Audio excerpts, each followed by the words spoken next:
Halo Tribuners, kembali lagi bersama saya Vicky Uswatunasana dalam program Super Prediksi.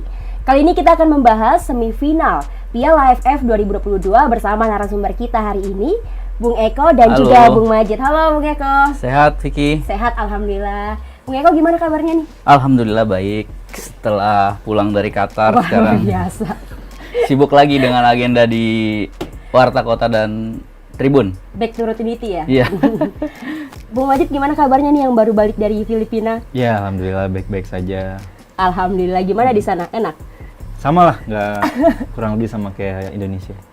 Oke, Mas Eko ini kalau melihat evaluasi laga Indonesia di pertandingan Piala AFF ini bagaimana Mas Eko? Kalau buat saya ini sangat kurang memuaskan ya kalau buat saya. Apalagi kita lolos sebagai runner up yang harusnya kita bisa jadi juara grup.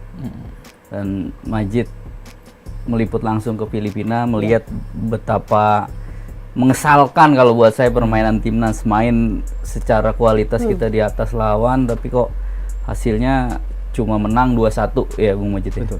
Tapi buat saya bersyukur tiap tahun mungkin kita lolos dari fase grup, kecuali di tahun 2014 atau 2012 tuh nggak salah tuh. Ya cuma buat apa gitu kalau cuma lolos terus nanti jadi finalis kalah lagi. Nah, di tahun ini buat saya itu kurang meyakinkan gitu, padahal materinya lumayan oke gitu, meski ada kendala soal kompetisi, soal tragedi Kanjuruhan dan lain-lain. Ini belum hasil yang seharusnya dibikin sama timnas Indonesia. Berarti segi permainannya kurang memuaskan gitu ya? Kalau buat saya iya. Kalau buat Bung Majid bagaimana? Sama Bung Eko, tapi kita lihat dulu dari perjalanan kita juga cukup lumayan ya. Walaupun di partai pertama lawan Kamboja seharusnya kita bisa menang banyak ya, karena di situ banyak peluang-peluang dan itu sangat disesalkan oleh Sintayong. Kita hanya menang 2-1 di kandang. Kemudian lawan Brunei tidak usah dihitung lah ya, walaupun kita menang 7-0, ya memang harusnya bisa lebih sama. Dan yang terakhir kemarin Mas Eko, kemarin saya ikut away timnas Indonesia menghadapi Filipina, di mana memang Sintayong bahkan setelah sesi itu di sesi preskon dia bilang ya tidak ada raut wajah kesenangan karena dia mematok kalau bisa lebih dari 3 gol untuk bisa keluar sebagai juara grup, karena juara grup sendiri kita akan melawan runner up grup B di mana Malaysia kan yang akan keluar yang di klub. Sementara melawan sekarang di semifinal tuh melawannya bisa dibilang sekarang jadi rajanya di Asia Tenggara juga selain Thailand kan. Dan ini yang saya bilang kurang memuaskan dan dakdikdukder lah ya. Bagaimana permainan timnas Indonesia menghadapi Vietnam nanti. Oke, ini kan kita tahu nih timnas Indonesia punya masalah pada penyelesaian akhir ya Mas Eko di Piala AFF. Apakah nanti melihat itu akan dapat diperbaiki di fase semifinal, Mas Eko? Itu pertanyaan yang menurut saya ini akan jadi tanggal 6 ya besok. Semifinal pertama di Gelora Bung Karno. Itu akan jadi kesempatan emas kita buat mendulang sebanyak mungkin gol.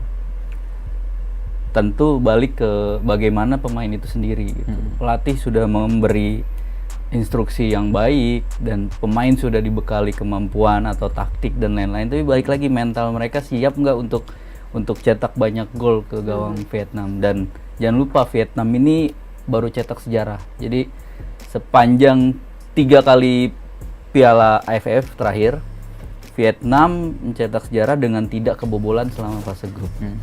Itu sesuatu yang bukan hal yang gampang ya. Mereka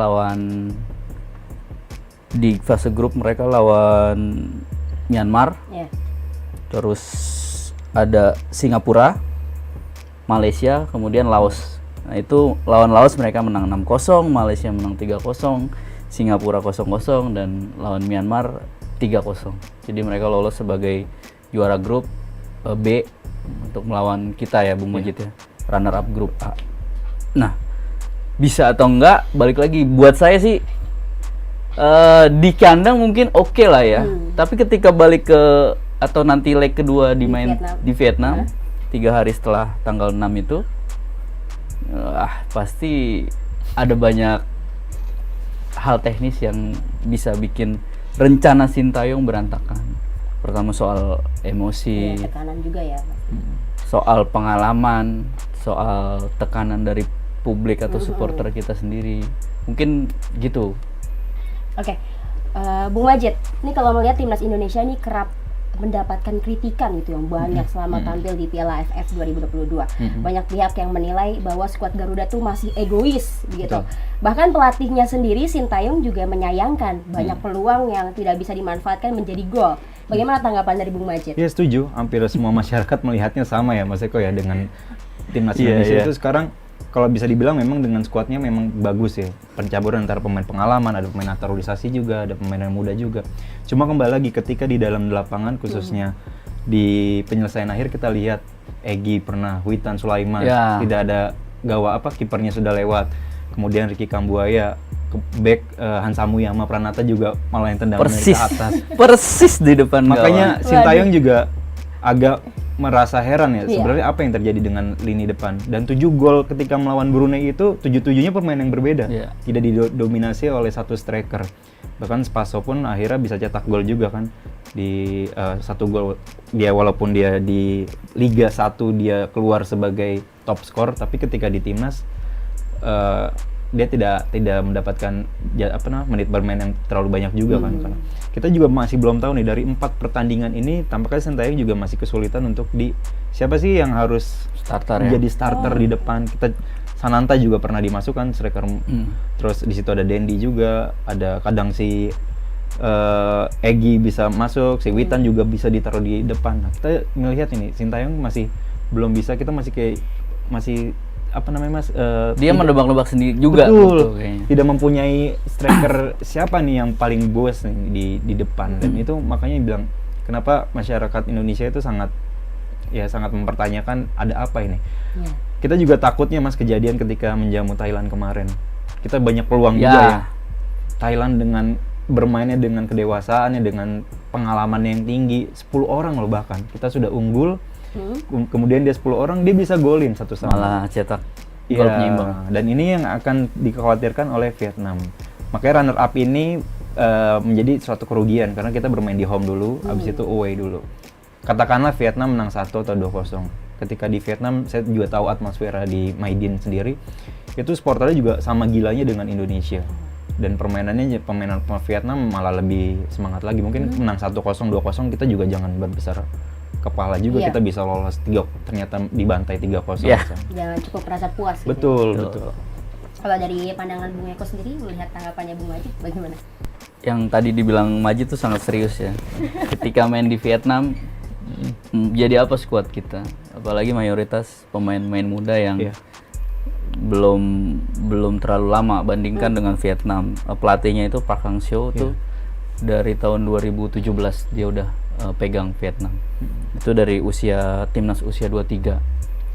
Dari 2017 sampai sekarang, jadi dia naik level U23 dan senior. Persis seperti Sintayong sebetulnya. Nah, di level U23 dia kasih medali emas tuh SEA Games 2019, 2021. Kemudian Piala AFF 2018 pelatihnya dia juga, skuadnya juga mayoritas sama. Jadi secara mental, secara pengalaman, secara bagaimana mereka menata hati untuk pertandingan tuh udah pasti beda gitu. Mereka nggak ya udah main simple, main tenang gitu. Beda mungkin kalau nanti kita cetak gol dulu nih, malah kita yang akan tertekan. Biasanya kayak gitu tuh, Bung Majid. Betul. Kita golin kok malah kita jadi tertekan gitu. Kalau mereka yang udah ambil alih kendali atau mencetak gol duluan, itu makin sulit sih. Jadi sebagai orang Indonesia, saya tetap berharap lah ya timnas bisa lewat. Tapi realistisnya ini akan jadi perjalanan yang gak gampang lah buat Garuda. Berarti pemain Vietnam ini jauh lebih matang bisa dibilang. Jauh. Bahkan ada satu pemain dia, saya lihat di sini nomor 19, Nguyen Quang Hai itu main di Ligue 2 di klub Pau di Prancis. Itu meskipun dia nggak starter dan di kita juga banyak yang main di luar ya, tapi ini Ligue 2 satu level di bawahnya Ligue 1 yang ada Messi di sana. Jadi sesuatu banget lah dia bisa main di sana. Gitu. Oke. Ini dari laga semifinal AFF ini kan akan dimainkan 2 leg begitu Ya. ya. Mungkinkah pelatih timnas Sintayong ini memainkan taktik agresif begitu Bung Eko pada leg pertama yang merupakan laga kandang untuk kemudian bisa memarkirkan bus gitu pada laga kedua?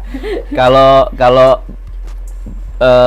yang agresif mungkin iya, tapi dia Sintayong pelatih berpengalaman gitu, pernah bawa, kita udah tahu lah track recordnya yang paling sensasional ketika bawa Korea Selatan mengalahkan Jerman ya, Piala Dunia 2018. Dia nggak akan gegabah serang total dan lain-lain buat saya, jadi dia pasti akan pilih pemain yang main balance dulu. Jadi setiap sisinya ya sudah kuasai pertandingan dulu. Kalau bisa gol cepat gitu. Tapi nggak akan agresif yang terus menyerang. Kalau buat saya sih begitu. Nah, untuk di away-nya parkir bus bukan pilihan yang tepat. Gimana Bung Majid? Betul. Sekarang udah tidak ada lagi strategi parkir bus yang dulu diterapkan Mourinho ya di Real Madrid. Sekarang sudah tidak ada. Jadi memang kalau misalnya di sini menyerang ya di sana juga mereka akan bermain kan tetap dengan pola yang sama. Justru kalau malah parkir bus sejak awal ya itu kekuatan fisik dari pertahanan kita sampai kapan kan, apalagi kita main-main asih ya. Tapi kalau main bola tuh tertekan terus sama lawan tuh stres. Nggak fokus juga ya? Ya, stres banget. Dan apalagi kalau agak goyah sedikit itu malah makin susah kita untuk konsentrasinya lagi. Oke, Bung Majid, Sintayong ini memiliki rekor buruk saat menghadapi Vietnam begitu. Menurut Bung Majid, seberapa besar peluang dari Sintayong mampu memutus catatan buruk tersebut? Ini prediksi yang sangat sulit karena kita orang Indonesia, kita tetap jiwa nasionalis ya. Tapi kita juga kadang harus realistis ya. Melihat di perjalanan timnas Indonesia sekarang dengan Vietnam. Memang kans Indonesia menang di leg pertama ini sangat besar. Ya mungkin 1 atau 2-0. Tapi ketika seperti Bung Eko bilang, ketika Kemaidin Vietnam main ya, kita sudah bisa pikiran kita udah bisa kemana-mana. Sintayong kita nggak, kalau Mbak Vicky bilang apakah parkir bis, tidak akan bisa. Pemain Vietnam itu secara statistik mereka itu bermain 1-2 sentuhannya sangat cepat dibanding Thailand. Thailand itu bermainnya memang lebih dewasa, lebih berpengalaman cara mengatur bolanya oleh Teraton Bumhatan ya, kapten yang juga kemarin man of the match-nya, dia bagus juga. Nah sementara di Vietnam ada Quang Ninh ya namanya ya, yang nomor 19 itu. Nomor 19 itu. Itu Messi-nya di Vietnam. Pemain bintangnya Iya, Vietnam ya? pemain bintangnya. Kita punya Messi-nya Indonesia, ada namanya Egy, tapi tidak seperti Messi ya Mas ya. Beda. Akhir-akhir lebih beda. Kalau dulu kan waktu dia masih 17 tahun masih U19 masih bagus. Kalau sekarang permainannya ya mungkin ketutup lah ya dengan permainan yang lain. Nah, sekarang kita lihat ada Quang ini dia jadi kartu asnya Vietnam. Jadi Park Hang-seo itu terkadang menurunkan Quang ini di babak kedua untuk memainkan pola permainan tengah yang menurut saya ini bahaya ini. Apabila pemain ini sudah dimasukkan ini udah sangat bahaya. Gitu. Jadi kalau untuk peluang ya di GBK saya rasa menang ya. Mas Eko ya. Mudah-mudahan ya. Iya. Supaya kita ada semangat buat nonton leg kedua. Betul. Bung Eko, Indonesia kan diperkuat dengan pemain naturalisasi yakni si Jordi Amat gitu ya di lini belakang. Bagaimana Anda melihat performa Jordi Amat ini di timnas Indonesia? Jordi Amat biasa aja, masih biasa aja berarti biasa ya? aja untuk ukuran. Buat saya ya ini balik ke selera gitu. Buat saya dari dulu siapa sih pemain naturalisasi kita yang menonjol bertahan dalam usia yang lama. Terus kalau dilihat berkaca dari penampilan di fase grup kemarin biasa aja. Oke, secara postur mungkin, tapi nggak cuma postur kan main bola gitu. Reading the game-nya kita harus tahu, terus gimana duel head to head sama lawan. Itu buat saya Jordi Amat biasa aja gitu. Biasa aja, B aja. Tapi bagaimana Bung Eko melihat lini pertahanan timnas Indonesia pada Piala AFF ini? Kita kebobolan 3 gol ya Bung Majid ya. Kita kebobolan 3 gol, Thailand 2 gol, jadi itu bisa jadi ukuran gitu. Dan ketika lawan Thailand yang 10 pemain tadi Bung Majid jelaskan, kita malah kebobolan. Itu mengindikasikan kadang kita suka salah ambil keputusan. Ketika gol lawan kebobolan dari Thailand, itu harusnya Asnawi bisa buang saja main simple. Itu Fahrudin ketarik, Jordi Amat ketarik. Ya tinggal memang ada ketidakberuntungan deflected ya. Kambuaya masalah. Deflected. Nah, tapi tetap saja artinya main simple dulu saja. Itu yang kadang kita nggak tahu bingung atau gimana itu ya. Main simpelnya tuh harus ya kurang tepat kadang waktunya. Timingnya tuh kadang harus passing, kadang harus diagonal, vertikal, itu yang buat saya kok begitu gitu. Nah, mungkin Bung Majid bisa kasih pandangan beda karena Bung Majid ini yang terus ngikutin perkembangannya timnas. Kalau buat saya secara permainan naturalisasi kita biasa aja. Malah nanti saya akan meng-compare ya bagaimana permainan Asia Tenggara dengan dunia ya nanti saya udah ke Mas Eko. Iya Mas, kalau timnas Indonesia sendiri mungkin mengutip dari perkataan Iwan Fals ya, Indonesia itu gerasak gerusuk mainnya kemarin waktu lawan Filipina ya, karena kita udah bener kata Mas Eko, tidak simple, tidak bisa percaya diri. Maka mungkin kemarin saking percaya dirinya jadi lepas juga, butuh fokus juga kan di situ. Akhirnya dan nanti juga Jordi Amat, soal Jordi Amat ini memang dia kan baru lah ya. Ini Piala AFF ini baru dia main untuk membela timnas Indonesia kan, baru naturalisasi kemarin. Mungkin butuh adaptasi lah, walaupun dia main senior di Spanyol dan usianya juga sangat matang, ya tentu tetap ya ada warna tersendiri antara bermain di Eropa dengan di Indonesia. Bermain di lini belakang bersama dengan Farudin atau Hansa Muyama mungkin masih belum terlalu nyaman juga, apalagi kemarin ketika lawan Thailand itu benar-benar kita bolanya counter attack ya dari Thailand, dan mereka tuh yang saya pikir dan mungkin semua orang berpikir kita bermain 11 orang loh lawan 10 pemain. Harusnya bisa nambah itu, posisi unggul 1-0. Nah, apalagi nanti kita melawan Vietnam, Mas Eko. Sementara saya berpikirnya walaupun Thailand di Piala AFF kemarin berhasil mengalahkan Vietnam, malah berpikirnya untuk kualitas sekarang tuh malah Vietnam ada di atas Thailand. Thailand itu untuk materi pemainnya hampir pemain-pemain yang lama juga, pemain-pemain yang senior juga yang diturunkan. Walaupun si Canatip tidak diturunkan ya. Mungkin udah bukan kelasnya Canatip untuk bisa turun di AFF lagi. Kalau ya saya lihat sih timnas Indonesia ini beberapa materi pemainnya baik di tengah, belakang dan depan benar-benar satu harus menjaga fokus.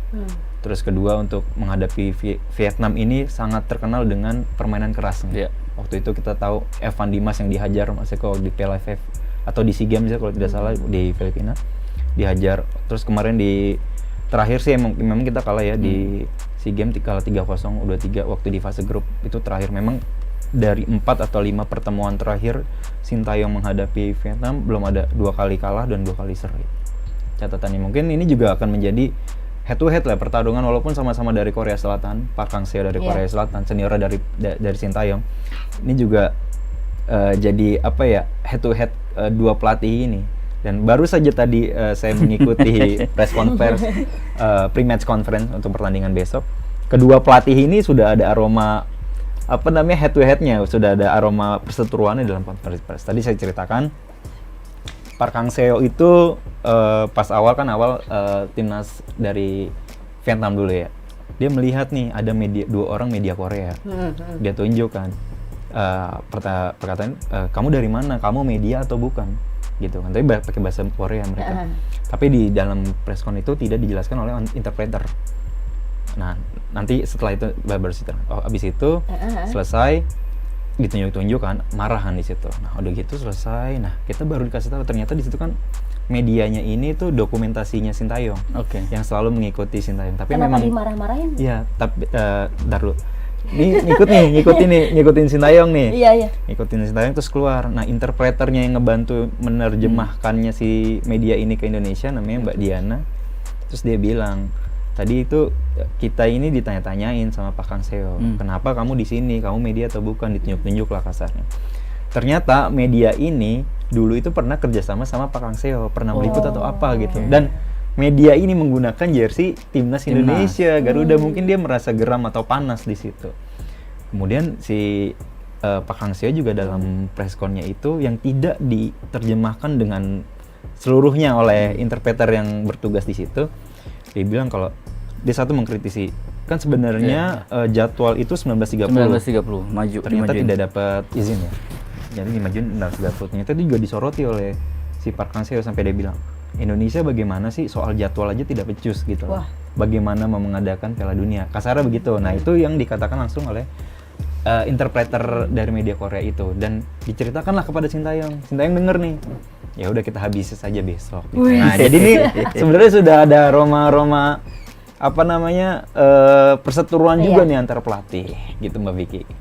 Oke, tapi laga Indonesia versus Vietnam ini berarti laga yang berat begitu ya untuk timnas Indonesia? Iya, mungkin kalau untuk Vietnam dia dapat keuntungan karena di leg keduanya bermain di dia. Apapun hasilnya saya bilang 1-0 atau 2-0 dia bakal tetap kepala tegak karena terakhir kita main nih di kandang. Tapi untuk Indonesia bakal sangat berat.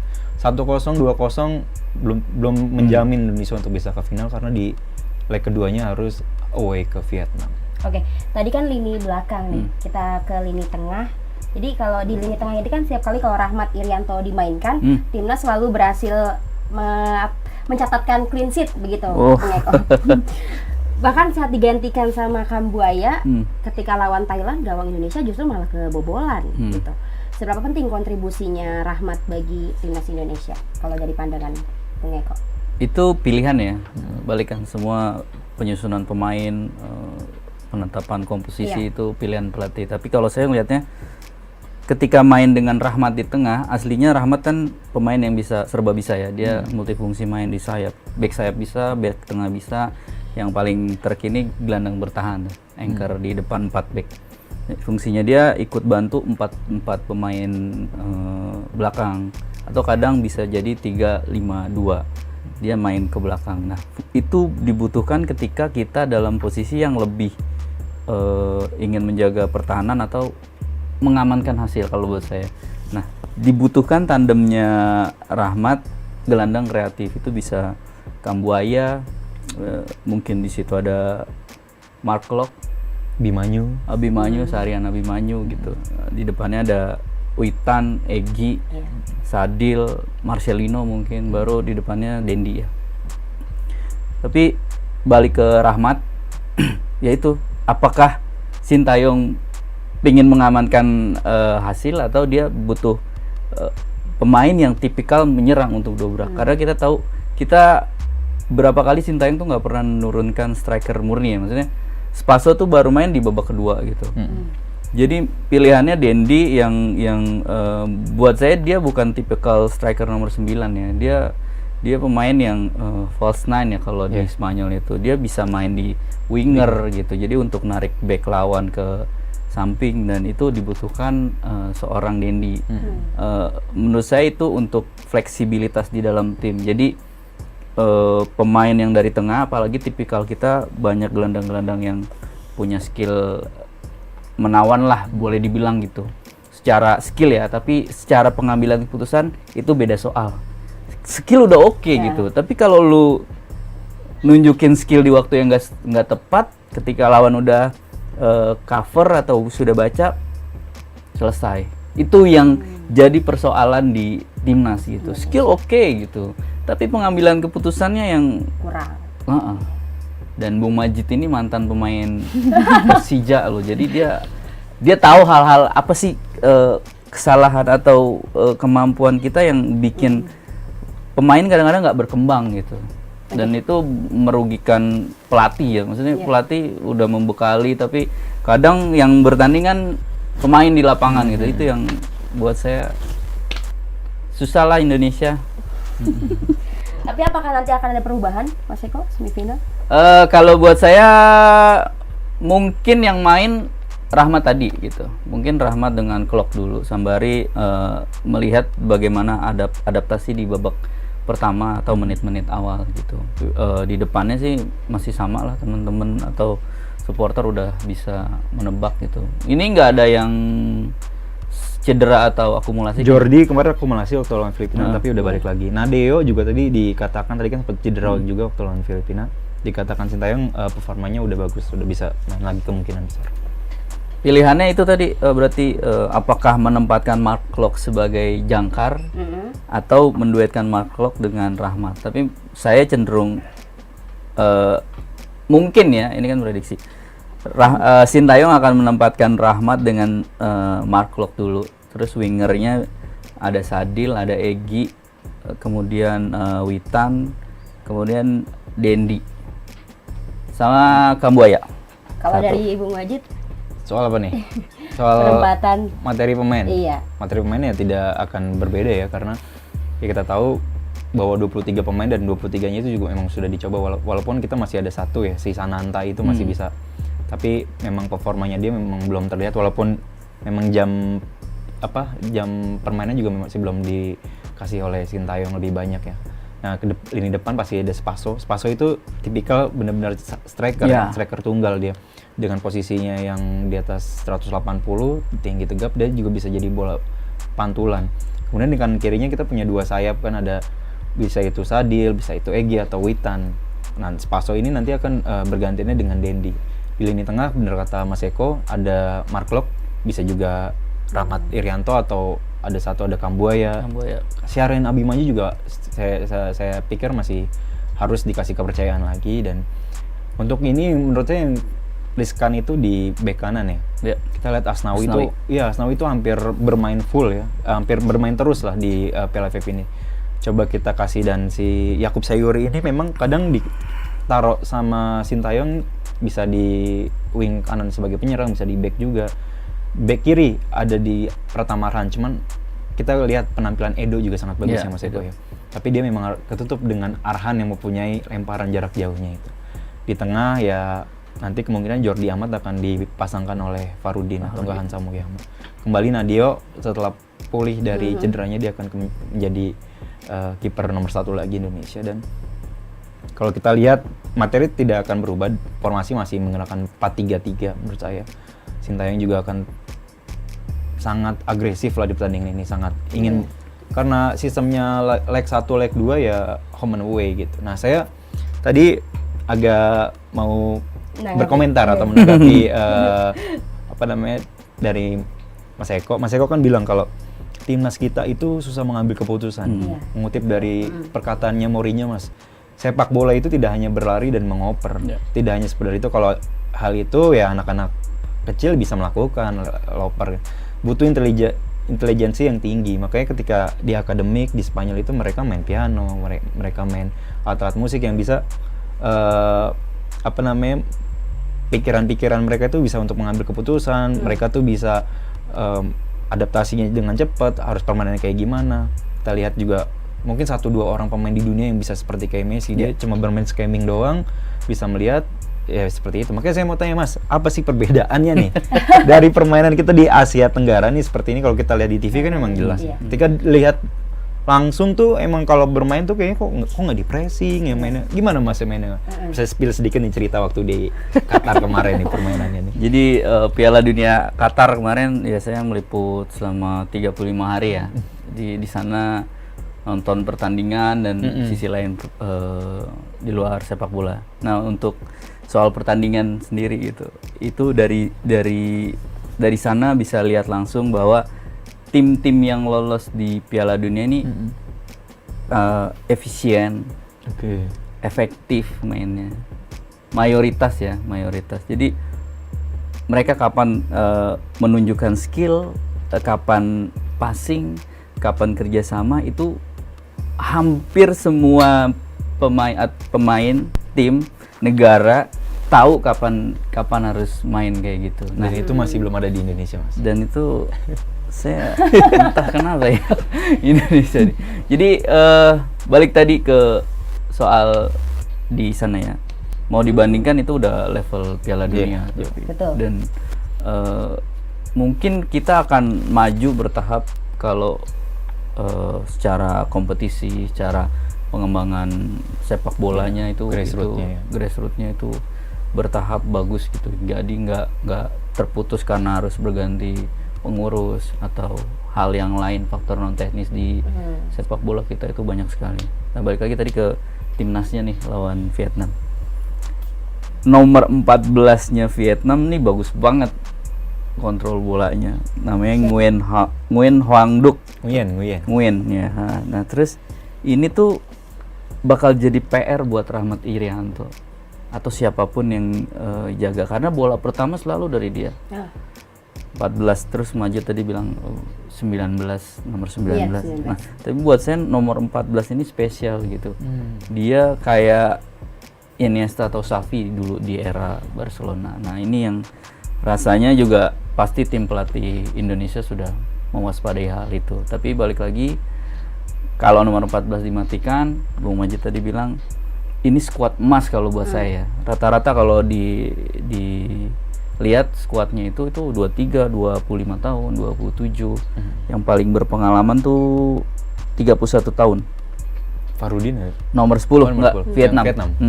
Nguyen Van Quet, dia 56 kali tampil, 16 gol. Terus belum lagi striker nomor 22-nya nih. Vietnam diisi pemain-pemain bintang rata-rata ya. Sebetulnya secara tadi balik lagi tadi, kualitas nggak kalah Indonesia, sama Thailand juga nggak kalah. Tapi balik lagi pengambilan keputusannya yang Kurang gitu. kurang. Tapi kalau dari seluruh pemain di timnas Indonesia, menurut Mas Eko yang cukup bagus ya, Pak? Nggak ada, biasa aja. Sebenarnya Kalau biasa bagus, aja. iya. Kalau bagus udah main di Liga Jepang, Liga Inggris. Ingat Evan Dimas U19, Hwang Hee-chan, Korea Selatan, lawan yang ketemu di GBK yang kita menang 3-2.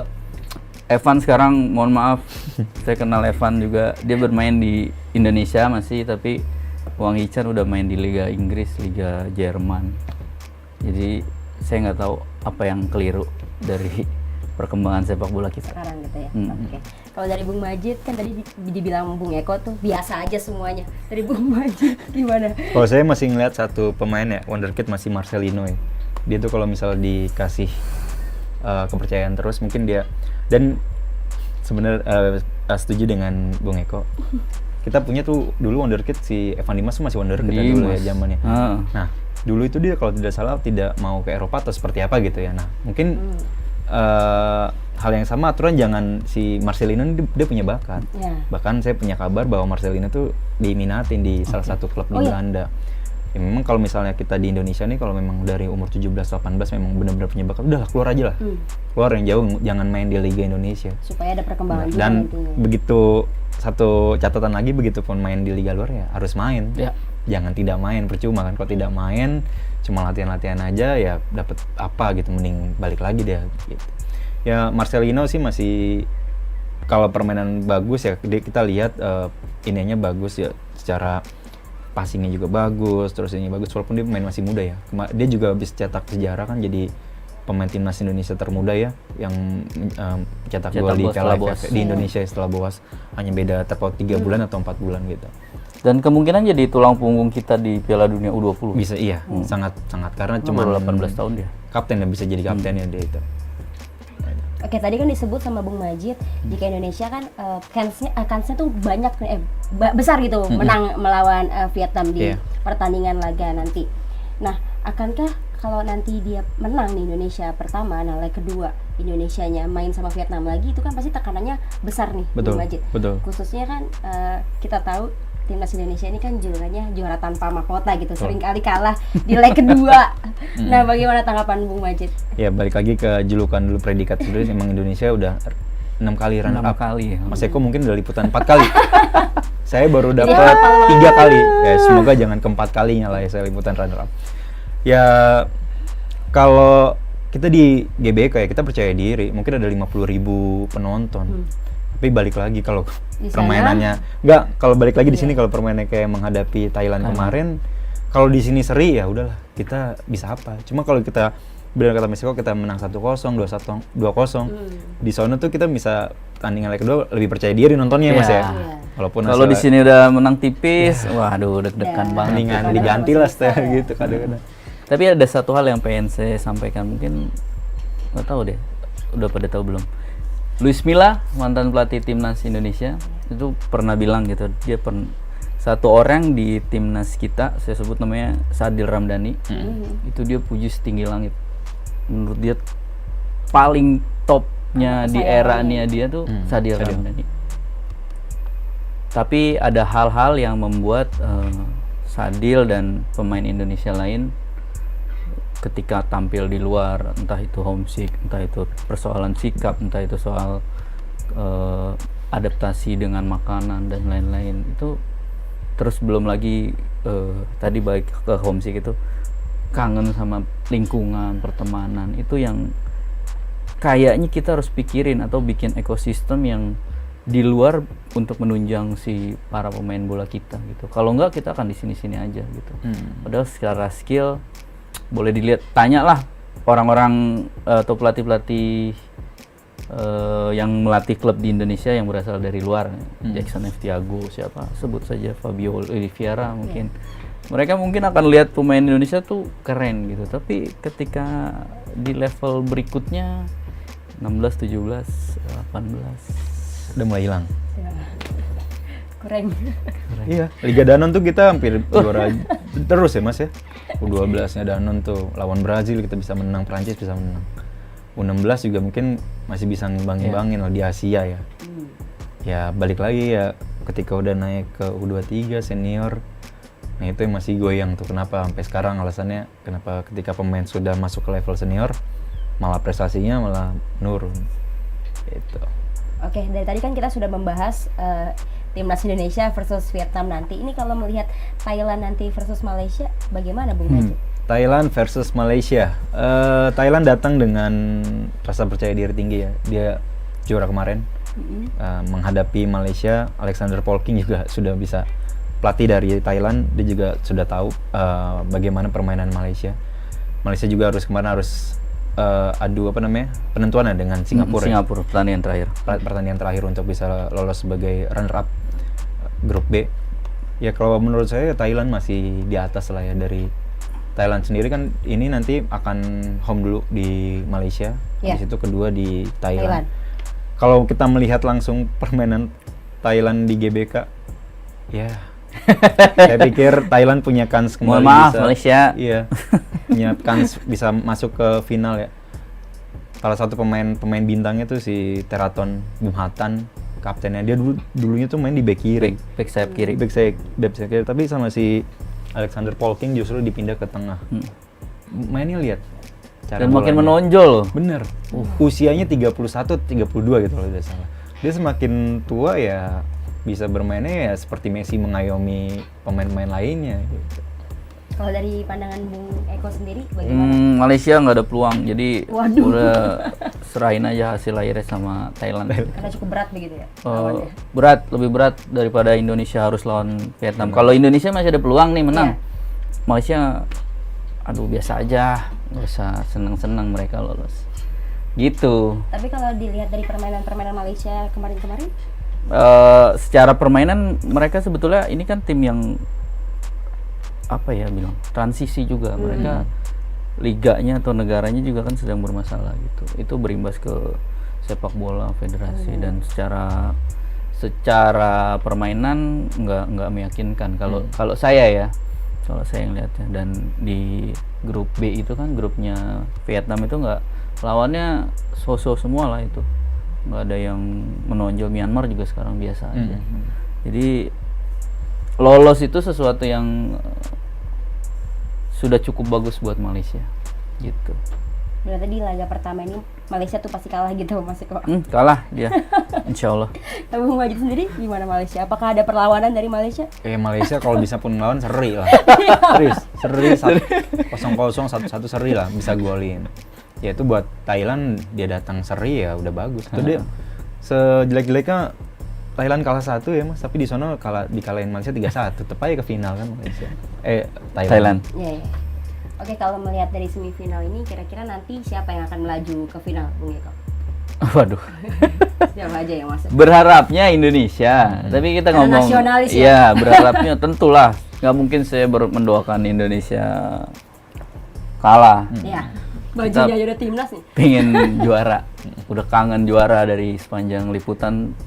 Lihat juara ya juara U19 ya, U19, U23, U22. Yang seniornya kapan nih gitu. Terakhir 91 saya juga nggak nonton langsung. Dan mudah-mudahan ini juara, menang dulu dan pikirin leg kedua ini sesuatu yang, tapi ini dulu lah, leg pertama dulu nih. Kata leg pertama, ambil peluang sebanyak-banyaknya. Ketika dapat peluang, ayo dong, jangan disia-siakan lagi gitu. Sintayong aja yang orang Korea Selatan, tadi Bung Majid bilang dia kesel gitu. Lu tuh kenapa sih Indonesia gitu? Ayo dong gitu. Pemain kita tuh harus ya ayo gitu, kita bisa lah. Iya. Kita bisa. Vietnam oke lah, dia juara 2 kali gitu, 2008 2018. Kita belum pernah juara, tapi oke lah gitu. Dan meskipun dari tadi saya puji-puji Vietnam gitu, ya emang itu kenyataannya. Realistis. Tapi di kandang kita masih bisa gitu. PR ketika nanti di away. Tapi ini bisa.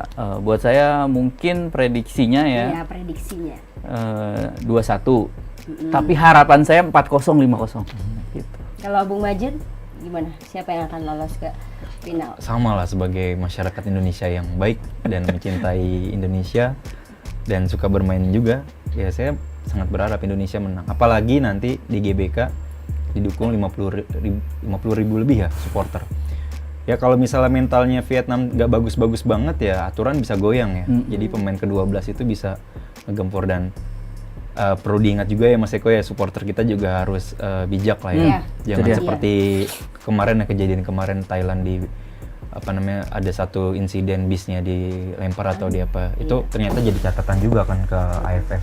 Selain itu ada yang berdiri di tribun tuh, Iya, masih iya. ada yang norak Sampai tuh. Betul. Oknum norak. Bener-bener. Mendingan yang norak-norak nggak usah ke stadion deh. Betul.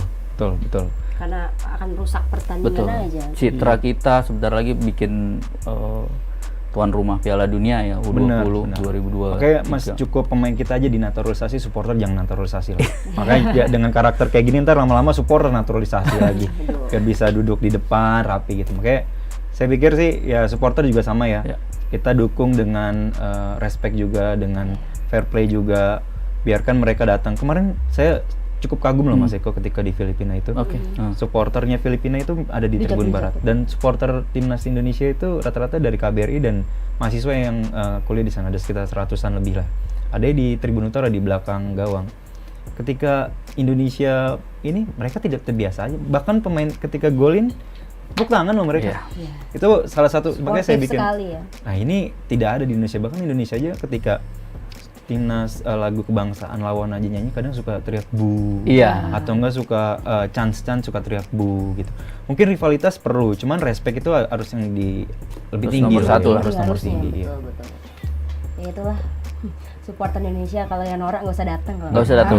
Betul. Bisa. Di rumah aja nonton lebih bagus, lebih jelas gitu. betul. Oke, kalau tadi Indonesia lolos ke final melawan siapa Bung Majid?